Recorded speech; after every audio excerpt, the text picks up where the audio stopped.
Hi అండి, welcome back to our channel. ఇవాళ అందరికీ ఉపయోగపడే ఒక మంచి వీడియోని మీకు చూపిస్తానండి. అర్థమయ్యే ఉంటుంది ఆ వీడియో ఏంటో.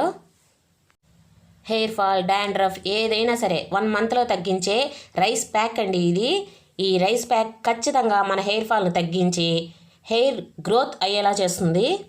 ఈ వీడియో చేసే ముందు ఒక చిన్న రిక్వెస్ట్ అండి, ఎవరైనా సబ్స్క్రైబ్ చేసుకోకపోతే ప్లీజ్ సబ్స్క్రైబ్ చేసుకొని పక్కనే ఉండే బెల్ ఐకాన్ని ప్రెస్ చేసి ఆల్ అనే ఆప్షన్ మీద క్లిక్ చేయండి. అప్పుడే నేను పెట్టే కొత్త వీడియోస్ అన్నీ మీకు నోటిఫికేషన్గా వస్తాయి. నా వీడియో కనుక మీకు నచ్చినట్లయితే ప్లీజ్ లైక్ చేసి షేర్ చేయండి, అప్పుడే అందరికీ ఉపయోగపడుతుంది. ఇప్పుడు ప్యాక్ ఎలా ప్రిపేర్ చేసుకోవాలో చూపిస్తాను. చూసారు కదా, ఇది రైసు. ఒక 2 స్పూన్లు రైసు 2 సార్లు కడుక్కొని కొద్దిగా నీళ్లు వేసి ఉడికించుకోవాలి. ఇప్పుడు ఇంకొక బౌల్లో 1 గ్లాస్ వాటర్ పోసుకొని 1.5 స్పూన్ ఫ్లాక్ సీడ్స్ అంటే అవిసె గింజలండి, వీటిని ఉడికించుకోవాలి. మంటను మీడియం టు సిమ్లో ఉంచుకొని ఉడికించుకోవాలండి. ఫ్లాక్ సీడ్స్ తొందరగా ఉడికిపోతాయి. ఈ ఫ్లాక్ సీడ్స్ వాడటం వలన హెయిర్ స్మూత్గా సిల్కీగా ఉంటుందండి. ఈ ఫ్లాక్ సీడ్స్లో ఒమేగా 3 ఫ్యాటీ యాసిడ్స్ పుష్కలంగా ఉంటాయండి. ఇవి హెయిర్ ఫాల్ను తగ్గించి డ్యామేజ్ అయిన హెయిర్ని రిపేర్ చేస్తుంది. ఇలా ఫ్లాక్ సీడ్స్ ఉడికేటప్పుడే కొద్దిగా కరివేపాకు వేసుకోవాలండి. కరివేపాకు హెయిర్కి ఎంత మంచిదో అందరికీ తెలుసు. ఇలా కొద్దిగా కరివేపాకును కూడా వేసి ఉడికించుకోవాలి. ఇది తొందరగా మనకి దగ్గర పడిపోతుందండి. ఫ్లాక్ సీడ్స్ జిగురుగా వస్తుంది. మంటను మీడియం ఫ్లేమ్లో ఉంచుకొని ఒక 5 నిమిషాలు ఇలా ఉడికించుకోవాలి. ఇప్పుడున్న జనరేషన్లో అందరికీ హెయిర్ ఫాల్ ఉందండి. పొల్యూషను, రకరకాల ఆయిల్స్, కెమికల్తో నిండిన షాంపూలు వాడటం వలన హెయిర్ ఫాల్ అనేది అందరికీ ఉంది.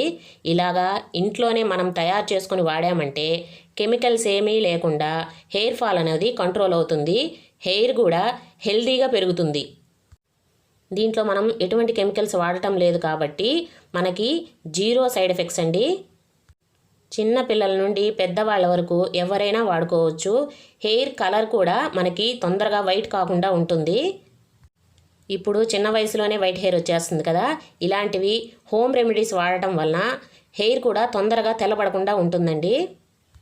ఇలా ఒక 5 మినిట్స్ సిమ్లోనే ఉంచుకొని బాగా ఉడికించుకోవాలి. ఇది నురుగుగా వస్తుందండి మనకు రెడీ అయితే. ఇలా హెయిర్ ఫాల్ని తగ్గించుకునేటానికి, హెయిర్ గ్రోత్ పెంచుకునేదానికి న్యాచురల్గా తయారు చేసుకునే షాంపూ బార్లు మనము ముందు వీడియోస్లో చూపించామండి. ఆ లింక్ని డిస్క్రిప్షన్లో ఇస్తాను, ఒకసారి చెక్ చేసుకోండి. అవి వాడామంటే మనకి ఖచ్చితంగా హెయిర్ ఫాల్ తగ్గుతుంది. హెయిర్ బాగా పెరుగుతుందండి, చుండ్రు కూడా బాగా తగ్గుతుంది. ఇప్పుడంతా న్యాచురల్ ప్రోడక్ట్సే వాడుతున్నామండి. ఇది చాలా మంచి విషయం, న్యాచురల్ ప్రోడక్ట్స్ వాడటము. కెమికల్స్ ఏమీ వాడకుండా ఉంటేనే మంచిదండి. కెమికల్ ప్రోడక్ట్స్ వాడామంటే ఇప్పుడు హెయిర్ ఫాల్ అనేది తగ్గుతుంది. ఆ ప్రోడక్ట్ మళ్ళీ వాడటం ఆపేసామంటే మళ్ళీ హెయిర్ ఫాల్ అనేది కంటిన్యూ అవుతుంది. అలా కాకుండా ఇలా న్యాచురల్గా రెడీ చేసుకున్నామంటే హెయిర్ ఫాల్ అనేది బాగా తగ్గుతుందండి. చూడండి, ఇది ఉడికిపోయింది. మనకి ఒక జిగురు లాంటి పదార్థం వస్తుంది. ఇది వేడిగా ఉన్నప్పుడే మనము వడకట్టుకోవాలి. ముందుగా రైస్ ఉడికించి పెట్టుకున్నాం కదా, దాంట్లోనే ఇది వడపోసుకోవాలి. ఇది చల్లారక ముందే మనం వడపోసుకోవాలండి, లేకపోతే జెల్లీగా ఉంటుంది, మనకి రైస్లో కలవదు. ఇలా రైస్ తోటే కాకుండా రైస్ వాటర్తో కూడా రెడీ చేసుకోవచ్చండి.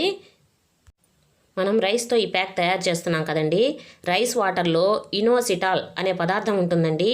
ఇది మన హెయిర్ మీద ఒక లేయర్ లాగా ఏర్పడి హెయిర్ డ్యామేజ్ అవ్వకుండా సిల్కీగా ఉండేదానికి హెల్ప్ చేస్తుంది.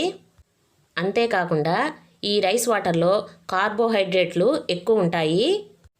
ఇవి డ్యామేజ్ అయిన హెయిర్ని రిపేర్ చేసి గ్రోత్ బాగా వచ్చేటట్లు చేస్తాయి. ఇలా వడకట్టుకున్న దాన్ని బాగా చల్లార్చుకోవాలి. మీరు దీంట్లోకి ఏ రైస్ అయినా వాడచ్చండి. కాకపోతే రైస్ని 1-2 సార్లు కడిగి నానబెట్టుకొని 1 గంటన్న నానబెట్టుకొని అప్పుడు వాడుకోవాలి. ఈ రైస్ ప్యాక్ అనేది 100% అందరికీ పనిచేస్తుందండి. మీరు కూడా ఇంట్లో ఇలాగే కెమికల్ లేని వాటిని ట్రై చేసి మీ హెయిర్ గ్రోత్ని పెంచుకోండి. నా వీడియో కనుక మీకు నచ్చినట్లయితే please like, share and subscribe. Thank you.